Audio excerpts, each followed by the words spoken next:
Assalamualaikum warahmatullahi wabarakatuh. Selamat malam teman-teman semuanya dan selamat malam kepada Ibu selaku dosen pengampu mata kuliah analisis dan perancangan sistem. Baiklah, pada malam hari ini kami mau mempresentasikan hasil diskusi kelompok kami mengenai PT Indaco Trading Company. Baik, sebelum kami mempresentasikan hasil diskusi kami, izinkan saya sebagai moderator memperkenalkan anggota dari kelompok 3. Yang pertama ada Linda Auliza, BP 19110001.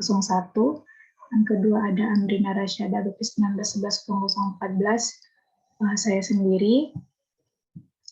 Yang ketiga ada Muhammad Asmi, BP 19110026 dan Puji Belia Islam BP 19110040.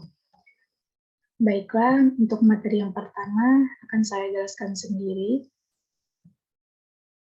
yaitu mengenai latar belakang perusahaan. PT Indaco Trading Company ini adalah sebuah perusahaan yang bergerak di bidang jual beli motor dan mobil, baik itu bekas maupun baru. Nah, sebagai perusahaan yang sedang berkembang, PT Indaco Trading Company ini berinisiatif untuk menjadikan internet sebagai media pemasarannya.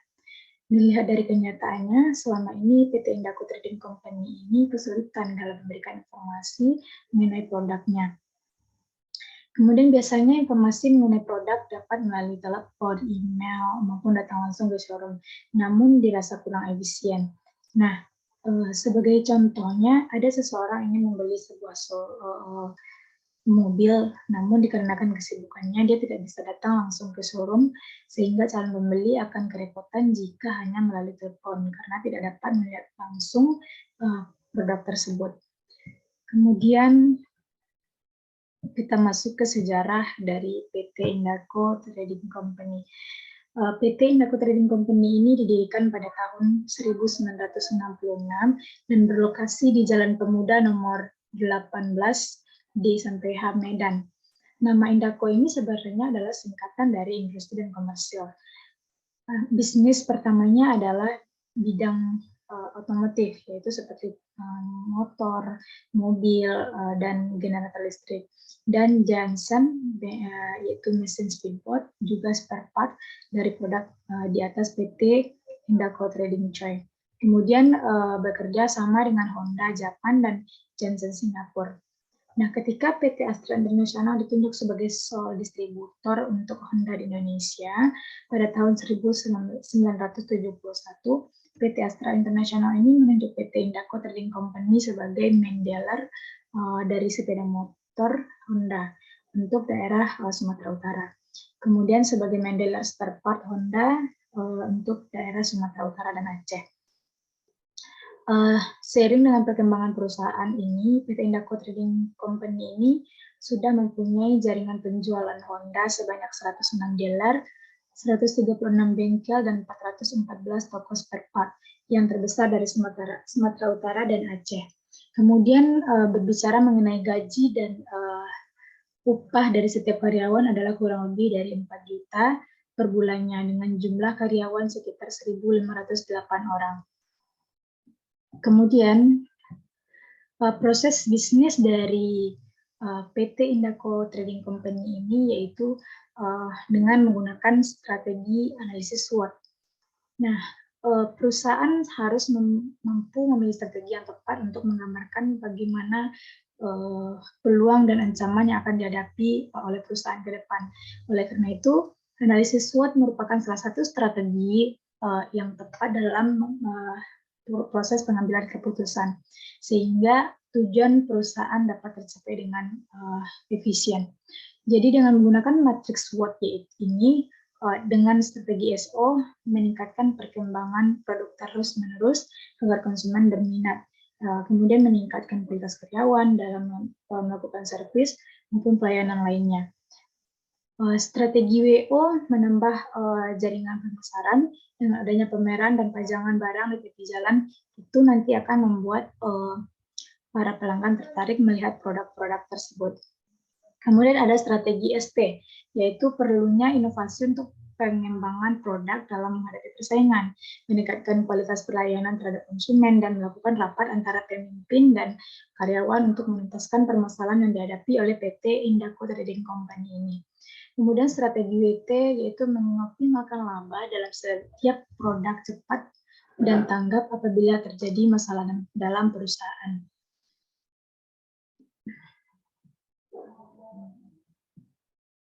Kemudian kita masuk ke tahap implementasi sistem. Di dalam tahap implementasi sistem ini terbagi menjadi dua bagian. Yang pertama itu ada menetapkan rencana implementasi dan melakukan kegiatan implementasi. Nah, untuk menetapkan rencana implementasi ini, maksudnya adalah untuk mengatur biaya dan waktu yang dibutuhkan selama tahap implementasi nanti. Yang kedua, melakukan kegiatan kegiatan implementasi. Di dalam melakukan kegiatan implementasi ini ada beberapa kegiatan yang dilakukan di dalam tahap implementasi. Yang pertama ada itu pemrograman dan pengetasan program. Pemrograman adalah kegiatan menulis kode program yang akan dieksekusi oleh komputer. Nah, kode program yang ditulis oleh pemrograman harus berdasarkan dokumentasi yang disediakan oleh analisis sistem, hasil dari desain sistem secara rinci. Sebelum program diterapkan, maka program harus bebas terdahulu dari kesalahan-kesalahan. Nah, sebab itu proses harus diuji untuk menemukan kesalahan-kesalahan yang mungkin dapat terjadi. Kemudian di sini dapat kita lihat ada 3 bentuk kesalahan yang mungkin saja dapat terjadi dalam program. Yang pertama yaitu kesalahan bahasa. Kesalahan bahasa adalah kesalahan di dalam menulis search program yang tidak sesuai dengan yang disyaratkan. Kemudian yang kedua ada kesalahan sewaktu proses. Di sini dijelaskan bahwa kesalahan yang terjadi sewaktu eksekutable program dijalankan.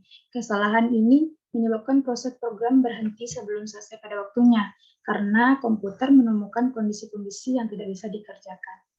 Kemudian ada kesalahan logika. Kesalahan logika di sini dimaksudkan adalah kesalahan dari logika program yang dibuat. Maksudnya di sini adalah kesalahan seperti ini sulit ditemukan di dalam komputer karena tidak ada pemberitahuan mengenai kesalahan dan tetap akan didapatkan hasil program, tetapi hasilnya itu salah. Kemudian pengetesan sistem. Di dalam pengetesan sistem ini dilakukan untuk memeriksa kekompakan antar komponen sistem yang diimplementasikan. Tujuan utama dari pengetesan sistem ini adalah untuk memastikan bahwa elemen-elemen atau komponen-komponen dari sistem telah berfungsi sesuai dengan yang diharapkan. Kemudian konversi sistem. Konversi sistem ini merupakan proses untuk meletakkan sistem baru agar siap untuk digunakan. Baiklah, sekian pemaparan materi dari saya. Materi selanjutnya akan disampaikan oleh Winda Auliza. Kepada Winda, kita persilakan. Ya.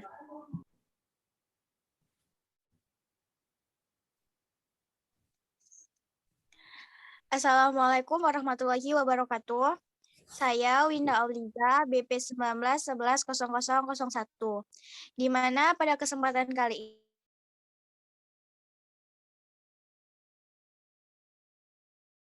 ini presentasi sebelumnya, yaitu presentasi selanjutnya mengenai perancangan output. Di mana pada perancangan output ini tujuannya untuk mengubah data menjadi informasi yang berkualitas dan dapat digunakan. Tujuan akhirnya untuk memproses pengambilan keputusan. Informasi yang berkualitas dan dapat digunakan itu ada beberapa hal. Yang pertama, accessibility, yaitu kemudahan dalam mengakses. Yang kedua, timeliness, dibuat sesuai untuk waktu yang melakukan aksinya pada ketepatan waktunya. Yang ketiga yaitu relevance, di mana menghindari detail yang berlebihan. Yang selanjutnya yaitu accurately, di mana bebas dari kesalahan. Yang selanjutnya usability, yaitu sesuai dengan model mental itu sendiri. di mana pada perancangan output harus menyediakan suatu produk terhadap klien yang akan menggunakan laporan itu sendiri. Perancang harus bertanya kepada klien format output apa yang sangat membantu dan sangat mungkin untuk digunakan.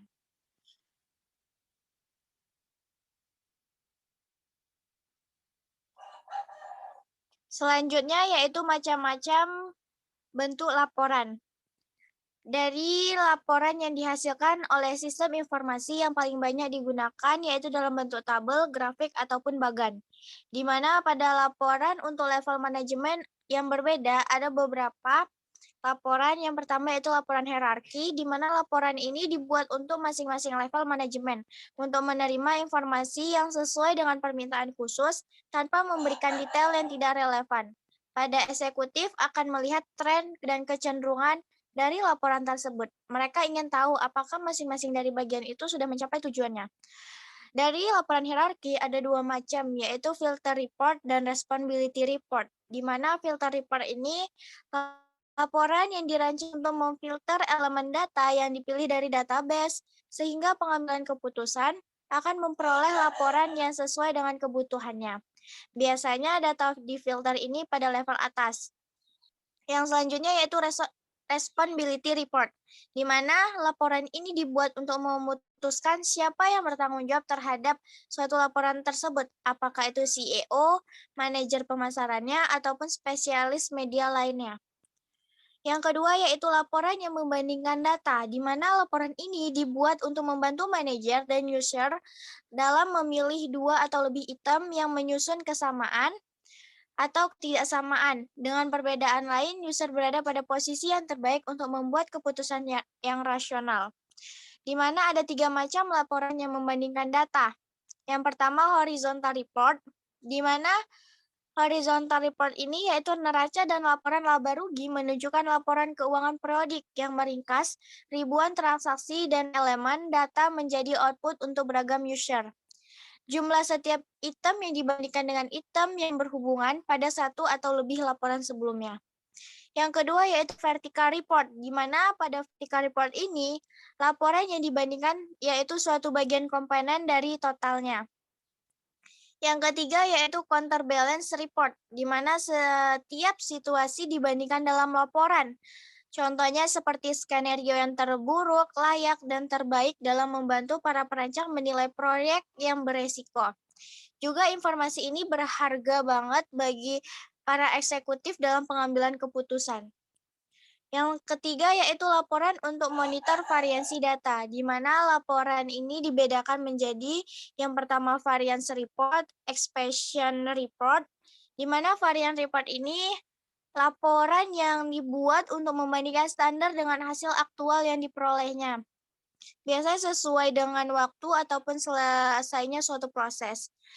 Yang selanjutnya yaitu exception report. Report ini seperti variance report, tetapi beberapa kuota atau batasannya dibuat untuk suatu proses ataupun aktivitas. Dan laporan ini dibuat hanya ketika beberapa proses atau aktivitas itu tidak sesuai dengan kuotanya. Yang selanjutnya itu mengenai pedoman perancangan laporan, di mana pada pedoman perancangan laporan ini teknik untuk merancang laporan dapat diperoleh atau diadopsi dan perancangan laporan di kertas. Yang harus diperhatikan yang pertama ada organisasi dari layar, yang kedua justifikasi dari file data dan para label, yang ketiga ada judul, yang keempat ada spasi, yang kelima ada identifikasi judul dan layar, dan yang terakhir ada warna.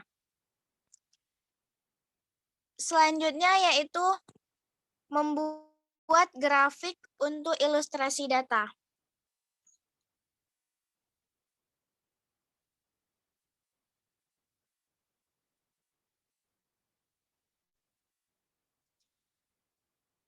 Selanjutnya materi mengenai perancangan proses, di mana pada perancangan proses ini, dari yang pertama yaitu kita bisa lihat dari gambar mengenai konteks diagram, di mana pada konteks diagram ini, dari pelanggan, dia meminta permintaan pesanan, dan dari sistem penginputan informasi itu nanti akan diproses, dan selanjutnya itu akan diproses ke admin showroom sepeda motor dan bisa langsung ke showroom sepeda motor itu sendiri, di mana pelanggan meminta pesanan kepada sistem penginputan informasi.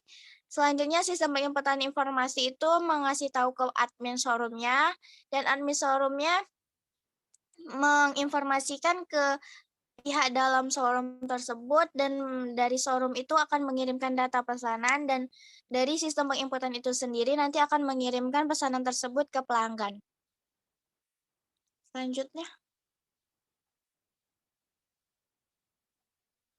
Selanjutnya yaitu ada DFD level 0, di mana pada gambar DFD level 0 ini dari pelanggan itu sama seperti yang sebelumnya.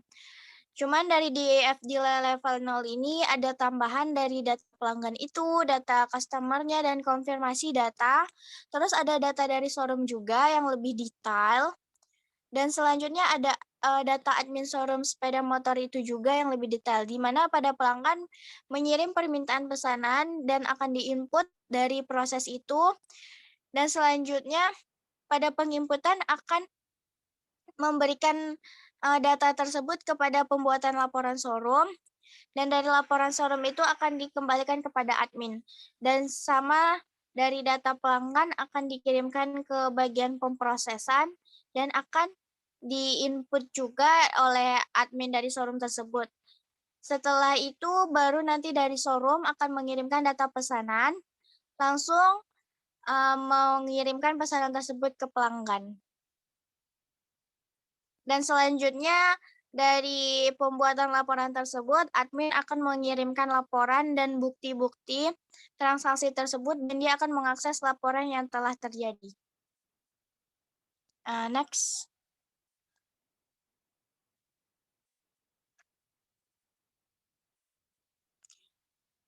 Selanjutnya yaitu mengenai DFD level 1, di mana pada DFD ini teman-teman bisa melihat yaitu dari pelanggan akan mengasihkan biodatanya, dan selanjutnya biodata tersebut akan diinput oleh bagian penginputan informasi, dan datanya itu akan disampaikan kepada adminnya untuk pelaporan data tersebut, dan selanjutnya akan dialihkan kepada admin showroom. Dan admin showroom sudah mengkonfirmasi akan mengirimkan data tersebut kembali kepada penyampaian data, dan penyampaian data akan memproses lagi ke bagian atas yaitu penginputan, dan akhirnya mengirim data tersebut, biodata apapun permintaan dari pelanggan ke showroom sepeda motor. Dan showroom sepeda motor akan mengirimkan barang sesuai permintaan dari konsumen. Next.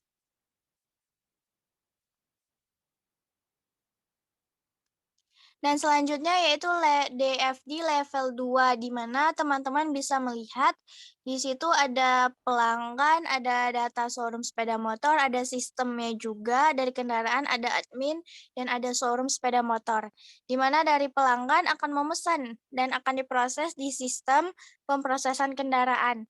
Dan selanjutnya data tersebut akan diakses oleh admin, dan admin akan menyampaikan pesan dari pelanggan itu kepada showroom sepeda motor. Dan selanjutnya dari data yang tadi pemesanan pelanggan, dari sistem penginputan kendaraan itu dia akan disimpan pada data showroom sepeda motor, bahwa pelanggan tanggal sekian telah memesan sepeda motor jenis ini.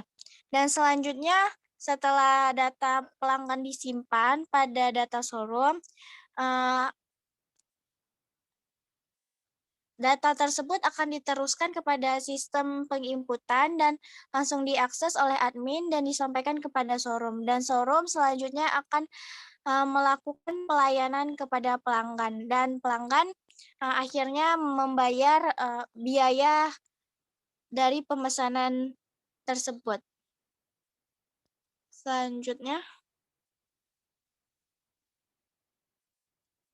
Selanjutnya itu mengenai DFD level 3, di mana pada DFD level 3 ini teman-teman bisa melihat ada admin showroom, ada sistem manajemen informasinya, ada showroom-nya, ada pelanggan. Di mana bisa kita lihat dari pelanggan ini, dia melakukan servis ataupun transaksi dan akan diteruskan kepada showroom sepeda motor. Dan showroom sepeda motor ini akan menginformasikan kepada adminnya.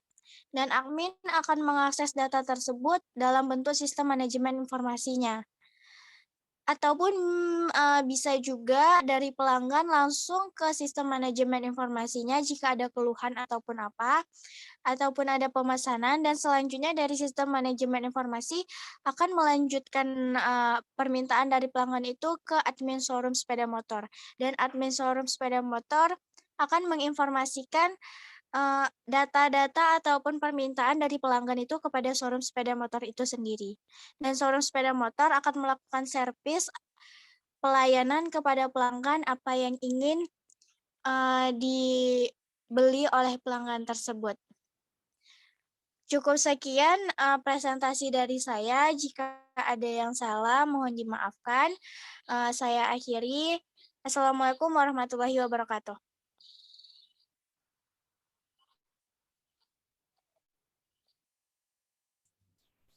Baiklah, Assalamualaikum warahmatullahi wabarakatuh.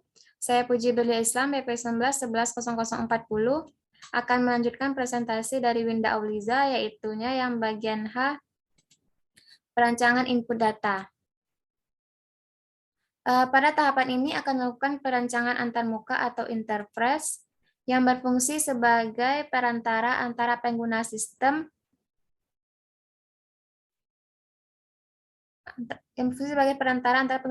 dengan sistem itu sendiri. Desain input adalah gambaran secara umum tentang visualisasi dari aplikasi yang akan dibuat. Di antaranya yang pertama, desain halaman antrian. Pada desain ini, kita bisa melihat sekaligus sebagai halaman informasi proses pekerjaan sebagai kontrol pekerjaan, meliputi tampilan data, antrian kendaraan dari informasi pekerjaan dari mekanik dan suku cadang. Yang selanjutnya, desain interface capaian kinerja merupakan desain antarmuka antara aplikasi yang akan dibuat. Format kinerja merupakan form hasil capaian kendaraan yang dikerjakan beserta capaian jasa perbaikan.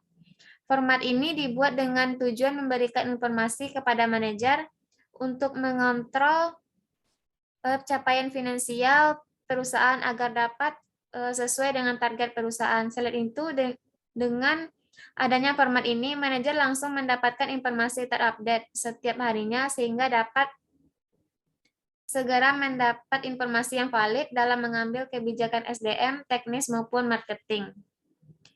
Yang selanjutnya, sistem penjualan. Showroom tersebut belum sepenuhnya memanfaatkan teknologi komputerisasi dalam proses sirkulasi jual beli. Menggunakan Microsoft Office Excel sebatas untuk mendata detail motor. Setiap motor yang datang dan terjual hanya melalui proses pencatatan manual dalam buku induk perusahaan. Maka risiko kekeliruan input data mungkin saja terjadi. Peneliti menyimpulkan perlu adanya sistem informasi penjualan yang diharapkan mampu meminimalisir segala bentuk kekeliruan dan dapat memonitor trafik penjualan pada showroom tersebut.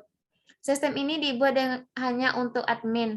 Pilihan menu yang diusung berupa halaman beranda, stok motor, supplier, transaksi mencakup pembelian dan penjualan, serta laporan untuk pembelian dan penjualan. Dirancang menggunakan bahasa pemrograman Hypertext Processor atau PHP dan database MySQL, serta melalui metode waterfall. Pengujian dari sistem ini dapat mengolah data motor, supplier pembelian dan penjualan motor dengan input data motor, kemudian diolah menjadi output laporan pembelian, penjualan, dan faktor penjualan. Hasil dari pengujian didapatkan 90,2% responden menerima sistem ini dengan baik dan dapat disimpulkan bahwa sistem ini sudah memenuhi kriteria sesuai dengan tujuan perancangan perangkat lunak. Yang selanjutnya,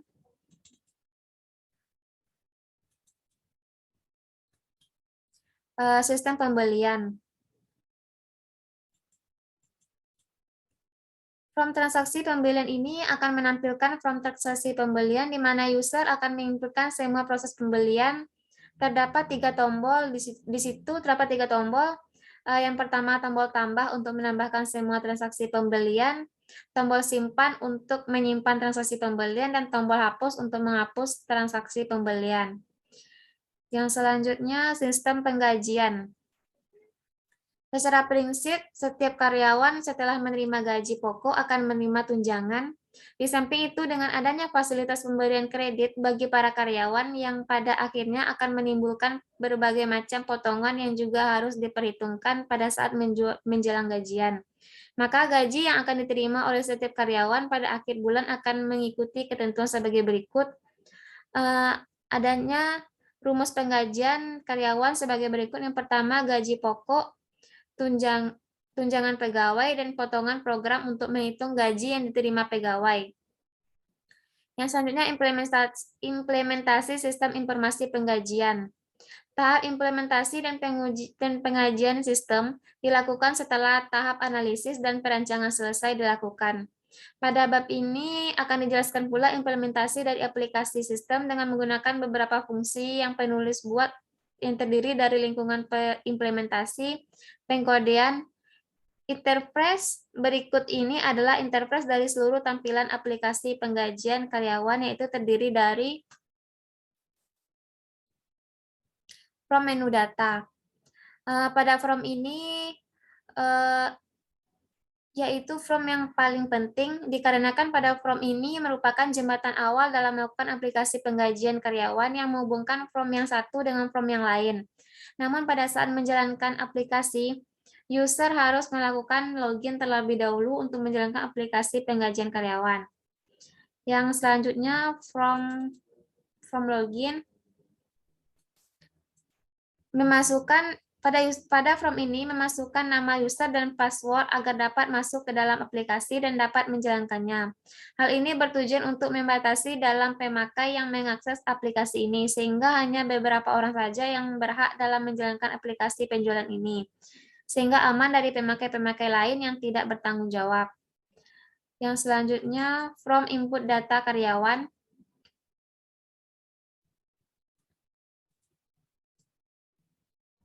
From input data karyawan akan ditampilkan sistem jika pemakai memilih input data personalia data karyawan. From ini bertujuan untuk memasukkan, mengedit, dan menghapus data karyawan. Selanjutnya, from data posisi karyawan. Pada from ini akan ditampilkan sistem jika pemakai memilih input data personalia data posisi karyawan. From ini bertujuan untuk memasukkan, mengedit, dan menghapus data posisi karyawan. Yang selanjutnya, from data penggajian. Dan pada from ini akan ditampilkan pula sistem jika pemakai memilih input data keuangan data penggajian. From ini bertujuan untuk memasukkan, mengedit, dan menghapus data penggajian. Selanjutnya, from laporan gaji karyawan.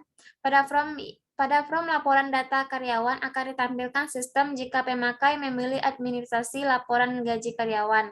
From ini bertujuan untuk menghasilkan laporan hasil penggajian karyawan. Sekian dari saya kembalikan kepada moderator. Assalamualaikum warahmatullahi wabarakatuh. Baiklah, saya akan melanjutkan penjelasan dari uji beranak Islam. Sebelumnya saya Muhammad Azmi, BP 19110026. Proses perancangan database. 6 proses perancangan database. Yang pertama, pengumpulan data dan analisis. Yang kedua, perancangan database secara konseptual. Yang ketiga, pemilihan DBMS. Yang keempat, perancangan database secara logika. Yang kelima, perancangan database secara fisik. Yang keenam, implementasi sistem database. 6 fase di atas tidak harus diproses berurutan. Pada beberapa hal, perancangan tersebut dapat dimodifikasi dari yang pertama dan sementara itu mengerjakan fase yang terakhir. Dan feedback loop dalam fase sering terjadi selama proses perancangan. Masuk ke fase yang pertama, pengumpulan data dan analisa. Pembagiannya yang pertama, proses identifikasi dan analisa kebutuhan data disebut pengumpulan data dan analisa. Kedua, untuk menentukan kebutuhan suatu sistem database, pertama-tama harus mengenal bagian-bagian lain dari sistem informasi yang akan berinteraksi dengan sistem database, termasuk para pemakai yang ada dan para pemakai yang baru serta aplikasi-aplikasinya. Yang ketiga, kebutuhan dari para pemakai dan aplikasi-aplikasi inilah yang kemudian dikumpulkan dan dianalisa. Selanjutnya, aktivitas pengumpulan data dan analisa. Yang pertama, menentukan kelompok pemakai dan bidang-bidang aplikasinya. Yang kedua, peninjauan dokumentasi yang ada. Yang ketiga, analisa lingkungan operasi dan pemrosesan data. Yang keempat, daftar pertanyaan dan wawancara. Masuk ke fase kedua, yaitu perancangan database konseptual. Tujuan dari fase tersebut adalah menghasilkan konseptual skema untuk database yang tergantung pada sebuah DBMS yang spesifik. Yang kedua, sering menggunakan sebuah high-level data model seperti IR atau IIR model selama fase ini. Ketiga, dalam konseptual skema kita harus merinci aplikasi-aplikasi database yang diketahui dan transaksi-transaksinya yang mungkin. Aktivitas paralel perancangan secara konseptual. Yang pertama, perancangan skema konseptual. Menguji kebutuhan data dari suatu database yang merupakan hasil dari fase 1 yang menghasilkan sebuah konseptual database skema pada DBMS independen model data tingkat tinggi seperti IIR model. Selanjutnya, perancangan transaksi. Menguji aplikasi-aplikasi database di mana kebutuhannya telah dianalisa pada fase ini atau fase pertama dan menghasilkan perincian transaksi ini. Selanjutnya masuk fase 3, pemilihan DBMS. Pemilihan database ditentukan oleh beberapa faktor, diantaranya struktur data jika data yang disimpan dalam database mengikuti struktur hierarki, maka suatu jenis hierarki dari DBMS harus dipikirkan. Personel yang telah terbiasa dengan suatu sistem jika staf programmer dalam satu organisasi sudah terbiasa dengan suatu DBMS, maka hal ini dapat mengurangi biaya latihan dan waktu belajar. Tersedianya layanan jurnal, keberadaan fasilitas pelayanan penjual sangat dibutuhkan untuk membantu memecahkan beberapa masalah sistem. Masuk ke fase 4, perancangan database secara logika, pemetaan model data. Yang pertama, fase selanjutnya dari perancangan database adalah membuat sebuah skema konseptual dan skema eksternal pada model data dari DBMS yang terpilih. Fase ini dilakukan oleh pemetaan skema konseptual dan skema eksternal yang dihasilkan pada fase 2.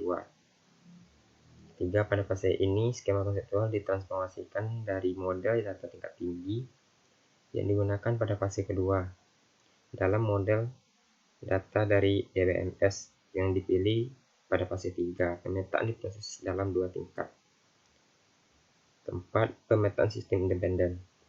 Pemetaan ke dalam model data DBMS yang tidak mempertimbangkan karakteristik atau hal-hal yang khusus yang berlaku pada implementasi DBMS model data tersebut. Selanjutnya, fase 5, perancangan database fisik. Pertama, perancangan database secara fisik merupakan proses pemilihan struktur penyimpanan dan jalur-jalur akses pada file-file database untuk mencapai penampilan yang terbaik pada bermacam-macam aplikasi. Selama fase ini dirancang spesifikasi untuk database yang disimpan yang berhubungan dengan struktur-struktur penyimpanan fisik, penempatan record, dan jalur akses. Yang ketiga, petunjuk pemilihan perancangan database secara fisik. Yang keempat, response time. Kelima, waktu yang telah berlalu dari suatu transaksi database yang diajukan untuk menjalankan suatu tanggapan. Pengaruh utama pada response time adalah di bawah pengawasan DBMS, yaitu waktu akses database untuk data item yang ditunjuk oleh suatu transaksi. Selanjutnya, response time juga dipengaruhi oleh beberapa faktor yang tidak berada di bawah pengawasan DBMS seperti penjadwalan sistem operasi, atau penundaan komunikasi. Selanjutnya, space utility, jumlah ruang penyimpanan yang digunakan oleh file database dan struktur jalur akses. Selanjutnya, transaksi throughput. Selanjutnya, rata-rata jumlah transaksi yang dapat diproses per menit oleh sistem database dan merupakan parameter kritis dari sistem transaksi, seperti misalnya digunakan pada pemesanan tempat di pesawat, bank, dan lain-lain. Selanjutnya, fase 6, implementasi sistem database. Setelah perancangan secara logika dan secara fisik lengkap, kita dapat melaksanakan sistem database. Perintah-perintah dalam DDL dan SDL dari DBMS yang dipilih dihimpun dan digunakan untuk membuat skema database, dan file-file tersebut database yang kosong kemudian di database tersebut dibuat disatukan dengan datanya. Jika data harus dirubah dari sistem komputer sebelumnya, perubahan yang rutin mungkin diperlukan dengan format ulang datanya yang kemudian dimasukkan ke database yang baru. Selanjutnya, konversi dan loading data. Pertama, tahap ini dilakukan apabila sistem basis data yang ada digantikan sistem basis data baru. Kedua, semua data yang ditransfer ke basis data baru, dan konversi aplikasi yang ada untuk basis data baru. Selanjutnya, pengoperasian dan perawatan. Yang pertama, pengoperasian basis data setelah divalidasi. Kedua, memonitor kinerja sistem yang tidak sesuai perlu reorganisasi basis data. Yang ketiga, perawatan dan upgrade sistem aplikasi basis data yang diperlukan. Model konseptual basis data. Pada perancangan model konseptual basis data ini, pemakaian dilakukan pada struktur data dan relasi antara file. Pada perancangan model konseptual ini dapat dilakukan dengan menggunakan model data relasional. Selanjutnya, teknik normalisasi. Proses normalisasi adalah proses mengelompokkan data elemen menjadi data tabel yang menunjukkan entiti dan relasinya. Selanjutnya, pada proses normalisasi dilakukan pengujian pada beberapa kondisi, apakah ada kesulitan pada saat menambah atau menyisipkan, menghapus dan mengubah, mengakses pada suatu basis data. Sekian dari saya kembalikan ke moderator. Terima kasih.